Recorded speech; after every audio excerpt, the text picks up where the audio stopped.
Hi YouTube, you might have seen some of my other videos where I make creatures from 80s kind of creature feature movies. This one today is from a movie called TerrorVision. So it's not a well-known film compared to, say the last thing I made was a Gremlin. But it's in that kind of ilk. So if you like Gremlins and you like critters and that kind of thing, you'll probably like the movie TerrorVision. In a minute, I'm going to show you how I made this particular creature, step by step. I'll show you all the processes involved, right from it being a wire frame right the way through to the finishing kind of painting touches. But I was just going to say that the next film that I'm planning on making a creature from is a film called The Gate, and I'm planning on making one of the strange little minion characters from that. So look out for that in the future. In the meantime, I will go through all the stages involved with this guy. Okay, I quite often start these figures just with some aluminium wire, and you can see how I've bent it into shape just where the mouth is going to be and the two arms. And if you want to add strength to it, you just twist it round like I have done here for the arms. One of the arms is a bit weird because it ends in an eye stalk. Okay, then I just use kitchen foil just to get the main form. So kitchen foil is great because you can kind of squash it and you can basically make whatever shape you want. And you can either, press on it lightly so it has quite a lot of air left inside it, if you see what I mean, so it remains really light, or you can really kind of squeeze it and make it quite dense, which is what I've done in parts of this where I want it to be stronger. So like on his mouth and things like that, the foil is pressed a bit harder together. Okay, then I use Milliput. If you haven't used Milliput before, it's basically a two-part putty. So you've got two sticks that are different colours, and you mix them both together, and then it starts to set just at room temperature. And when it has set, it is rock hard, and it takes about 4 hours to dry rock hard.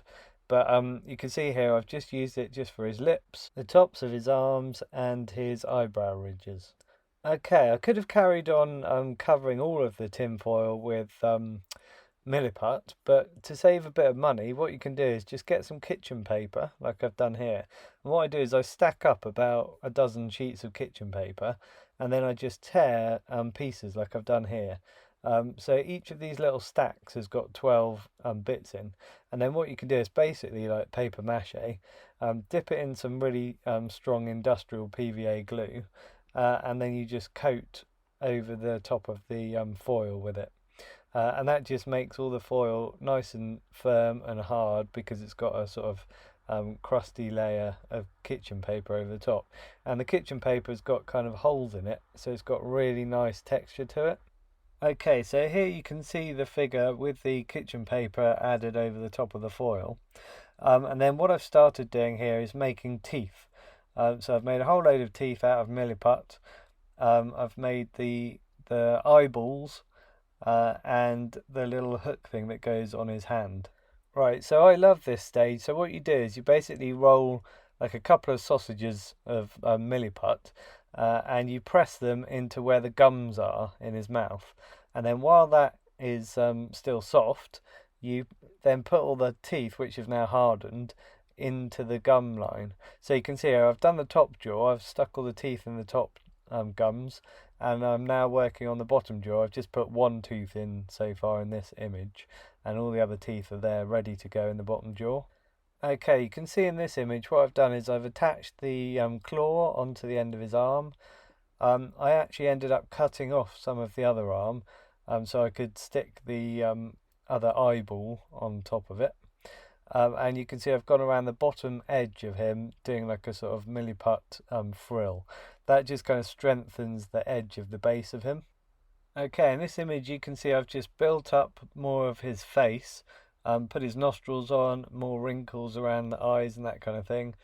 And then on his arm that had the eye just sort of resting on the top of it, I've put like eyelids on that. And the Milliput is still soft, so I'm just about to start working into this.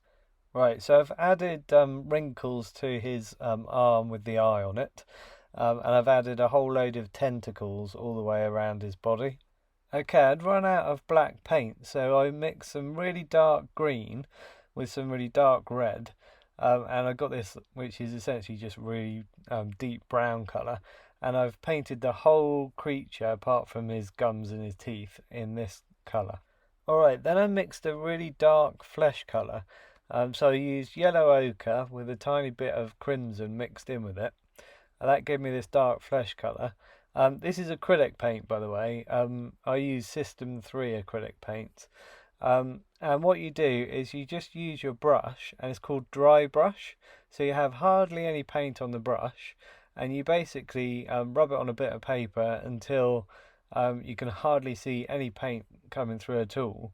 And then you just rub this onto your sculpture, and it just goes on all the high raised areas, and it leaves all the low areas dark.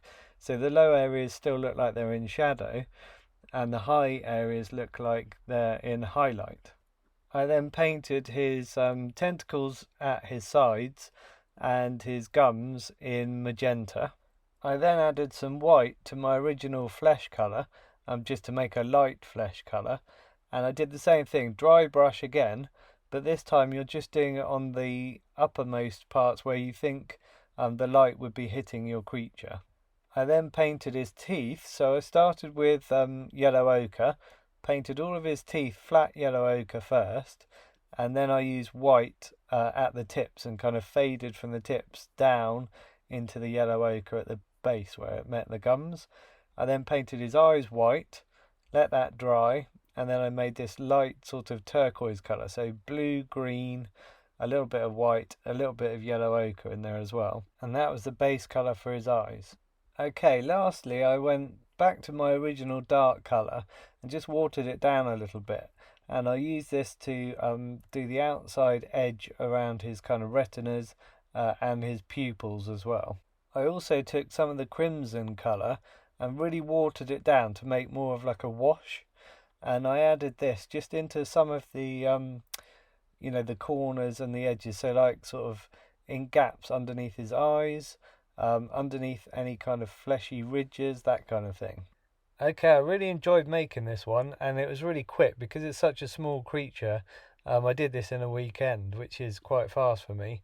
The film TERRORVISION is really good as well, so every time I look at this it makes me think of the movie, which is great. So this guy's going to end up in my studio along with all my other creatures that I've made so far. Check out my studio tour so you can see all of those.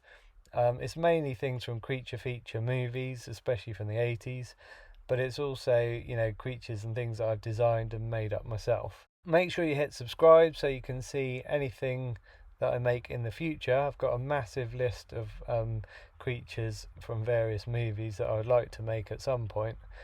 So yeah, definitely hit subscribe, and then you can see them as soon as I post them up.